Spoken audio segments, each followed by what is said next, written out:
नमस्कार, जय हिंद। अगर आपके मन में भी प्रश्न है कि आवेदन या नहीं, आप भी सरप्लस वाले शिक्षक हैं और आपके मन में ये प्रश्न है कि हमको आवेदन करना चाहिए या नहीं, तो इस वीडियो को आप पूरा देख लीजिएगा, क्योंकि इस वीडियो में मैं आपको पूरी जानकारी और जो जानकारी दूंगा वो बिल्कुल सही जानकारी, वर्तमान में जो विभाग में चल रहा है या फिर शिक्षा मंत्री जी का जो आज का बयान है, इन सभी चीजों के आधार पर आपको जानकारी देने वाला हूं कि आपको आवेदन करना चाहिए या नहीं करना चाहिए। और जो मैं बताऊंगा उसका रीजन भी आपको दूंगा। देखिए, सरप्लस वाले शिक्षकों की, सभी शिक्षकों की स्थिति एक जैसी नहीं है, उसमें भी अलग अलग कैटेगरी है, कम से कम 3 से 4 कैटेगरी है। तो सभी सरप्लस वाले शिक्षक ये नहीं सोचे कि उनको आवेदन नहीं करना है, या सभी ये ना सोचे कि हमको आवेदन करना ही है। इसमें भी कैटेगरी है। इन सभी चीजों पर इस वीडियो में जानकारी दूंगा। वीडियो को आप पूरा देख लीजिएगा। हो सकता है वीडियो थोड़ा लंबा हो जाए, लेकिन आपको जो भी जानकारी दूंगा वो बिल्कुल सही और आपके लिए बेनिफिशियल होगा। तो वीडियो को आप लास्ट तक देखिएगा। तो चलिए वीडियो को शुरू करते हैं।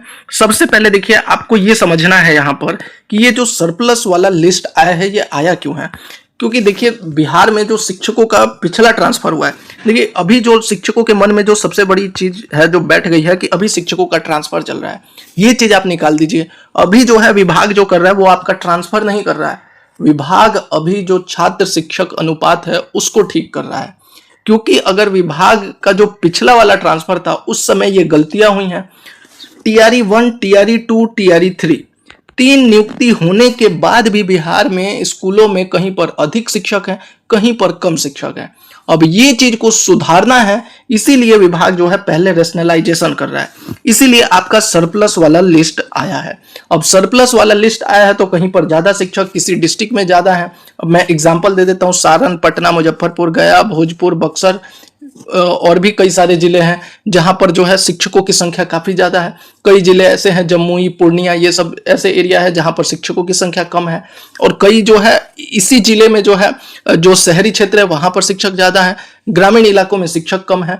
अब ये जो चीजें हैं वो क्या है कि छात्र शिक्षक अनुपात जो पुपिल टीचर रेशो है उसको ठीक करना है। इसीलिए ये सरप्लस वाला लिस्ट आया है और इसके बिना आगे ट्रांसफर नहीं हो पाएगा। यानी सबसे पहले आप अपने दिमाग में ये बैठा लीजिए कि सरप्लस वाला लिस्ट जो आया है उसमें अगर शिक्षकों का ट्रांसफर नहीं होगा तो फिर जो है सरप्लस वाला जो स्थिति है वो वैसे का वैसे रहेगा और विभाग का जो टारगेट है छात्र शिक्षक अनुपात ठीक करना वो नहीं हो पाएगा। और विभाग को जो है पहला गोल यही है कि उसको ठीक करना है, यानी विभाग कहीं ना कहीं आपका ट्रांसफर करेगा ही, चाहे देखिए सोशल मीडिया पर कुछ भी चल जाए। अभी जो है बहुत लोग कह रहे हैं ऐच्छिक ट्रांसफर है, ऐच्छिक ट्रांसफर है। क्या ये सबके लिए ऐच्छिक है? आप एसओपी देखिए, आज का बयान देखिए, या विभाग में जो जो चीजें हो रही हैं उसको देखिए। ऐसे कैसे हो सकता है कि एक ही विद्यालय में 20 टीचर को रहने दिया जाएगा और दूसरे विद्यालय में सिर्फ 4 शिक्षक हैं? ऐसी स्थिति में जो है विभाग का पहला टारगेट है छात्र शिक्षक अनुपात को ठीक करना। और एजुकेशन डिपार्टमेंट का देखिए जो पहला काम है वो यही है कि बच्चों को सही शिक्षा मिले, उसके लिए विद्यालय में शिक्षक उपलब्ध हो, पर्याप्त शिक्षक हो। पहला टारगेट ये नहीं है कि सभी शिक्षक को घर पे पोस्टिंग दे दिया जाए। एजुकेशन डिपार्टमेंट का पहला काम यही है कि जो भी मानक प्रणाली है उसके तहत शिक्षकों की नियुक्ति हो जाए। हाँ, अब उसमें जो है शिक्षकों को कुछ राहत दिया जा सकता है, कुछ विशेष कैटेगरी है उसमें ट्रांसफर का भी ध्यान दिया जा सकता है। लेकिन अगर ये कोई कह दे कि अपने मन से जो है सरप्लस वाले का मन कर रहा है तो जाए, नहीं मन कर रहा है तो नहीं जाए, भैया आप बिस्कुट फैक्ट्री में नहीं है, आप एक गवर्नमेंट एम्प्लॉय हैं और as a government employee you have to follow some rules and regulation. And most important thing आप ये दिमाग में बैठा लीजिए कि ये जो आपका ट्रांसफर है, transfer is a privilege not a right. ये आपका राइट नहीं है। आप कोर्ट में भी जाइएगा तो कोर्ट ये नहीं कह देगा सरकार को इनको घर पे पोस्टिंग दे दीजिए। आप एक सरकारी कर्मचारी हैं, ट्रांसफर आपको प्रिविलेज के रूप में दिया जा रहा है, वो आपको एक अधिकार नहीं दे दिया गया, जन्म सिद्ध अधिकार कि हम जो है यहीं पर रहेंगे। कुछ को तो जाना ही पड़ेगा, चाहे वो ग्रामीण हो, शहरी हो या कोई और डिस्ट्रिक्ट हो। ये सिंपल मैं न्यूट्रल होकर आपको बता रहा हूं। अभी देखिए अब किसको राहत मिल सकता है उस पर भी मैं बात करूंगा, लेकिन पहले कुछ चीजों को मैं जानबूझकर क्लियर कर रहा हूं क्योंकि ग्रुप में लगातार मैसेज आते रहता है कि ये ऐसा होना चाहिए, वैसे होना चाहिए। उसके ऊपर कुछ जो है स्वयं शंभू या यूं कहें कि स्वयं स्वघोषित नेता हैं जो आज तक वेतनमान तो दिलवा नहीं पाए। ये बहुत सारे नेता बने हुए हैं, शिक्षक नेता, जो कुछ भी कह देते हैं कि नहीं चलेगी, नहीं चलेगी, जबरदस्ती ट्रांसफर नहीं चलेगी। अरे भैया क्यों नहीं चलेगी? आप रोक दीजिएगा।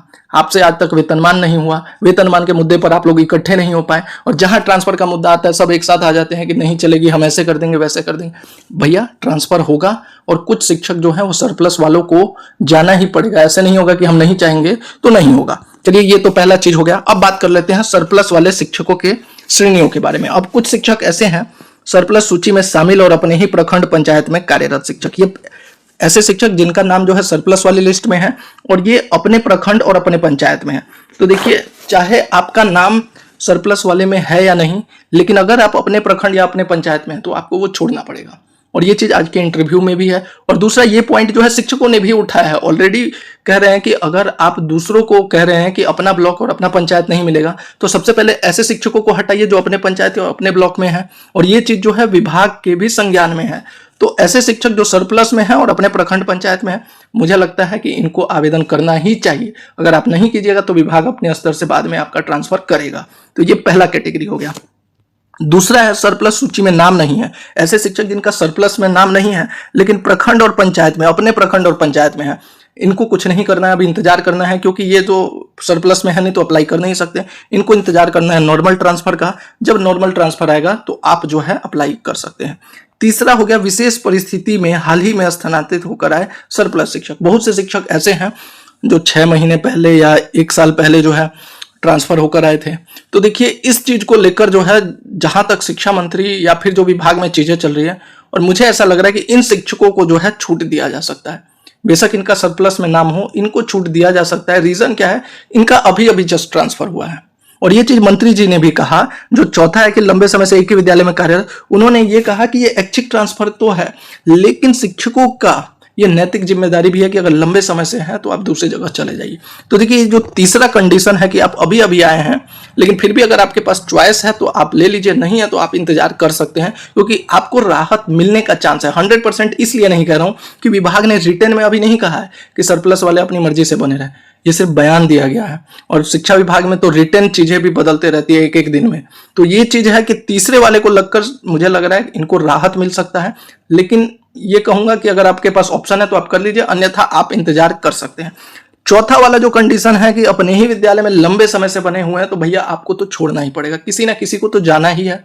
और लंबे समय से जो है उनको तो 100% जाना पड़ेगा, चाहे आप कितना भी ऐच्छिक कर लीजिए। मैंने आपको शुरू में ही बता दिया, पहला गोल यही है। ये ट्रांसफर नहीं हो रहा है, ये हो रहा है सबसे पहले रेशनलाइजेशन, छात्र शिक्षक अनुपात ठीक करना है। उसको ठीक करने के लिए भाई, अब छपरा जिला में अगर ज्यादा शिक्षक हैं तो उनको कहीं ना कहीं तो जाना पड़ेगा। ऐसे तो नहीं होगा कि इसी डिस्ट्रिक्ट में सभी शिक्षक को रख लिया जाए, तो जाना तो पड़ेगा। और लंबे समय से जो है इनको तो भैया जाना ही पड़ेगा। पांचवा कैटेगरी आ जाता है दिव्यांग। इनको जो है, इसको लेकर शायद हो सकता है कुछ दिनों में पत्र भी आ जाए। इनको जो है विशेष परिस्थिति में, और कहा भी गया है कि ऐसे शिक्षक जो दिव्यांग शिक्षक या विशेष परिस्थिति में ट्रांसफर लेकर आए हैं, इनको जरूर राहत मिलेगी। ये तो अपना कंफर्म ही समझे। अगर गलती से इनका सरप्लस में नाम है तो इनको परेशान होने की जरूरत नहीं है, विभाग इनको जरूर इसमें राहत देने वाला है।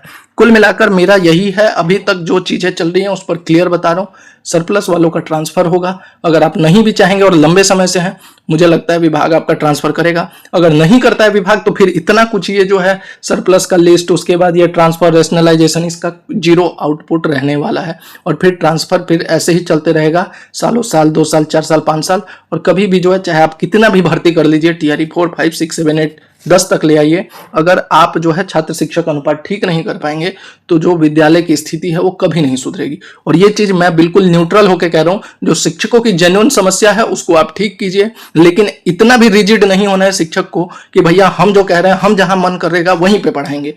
अब देखिए, नेता लोगों का जरूर काम है कि भाई वो अच्छी अच्छी मीठी मीठी चीजें बोले ताकि शिक्षक उनको सपोर्ट करे, but as a neutral, as a Bihari, as a Bihar people, मुझे ये दिख रहा है कि भैया ऐसे नहीं चल सकता कि एक विद्यालय में 10 शिक्षक हो और एक विद्यालय में 2 शिक्षक हो। यानी कि दोनों चीजों को जो है ध्यान में रखना है। सबसे पहले प्राथमिकता देना है कि शिक्षा में सुधार हो, उसके लिए हर विद्यालय में शिक्षकों की नियुक्ति चाहिए, सब्जेक्ट वाइज चाहिए। और दूसरा जो है टीचर्स का जो वेलफेयर है उसको भी देखें, लेकिन कॉम्प्रोमाइज नहीं होना चाहिए एजुकेशन से।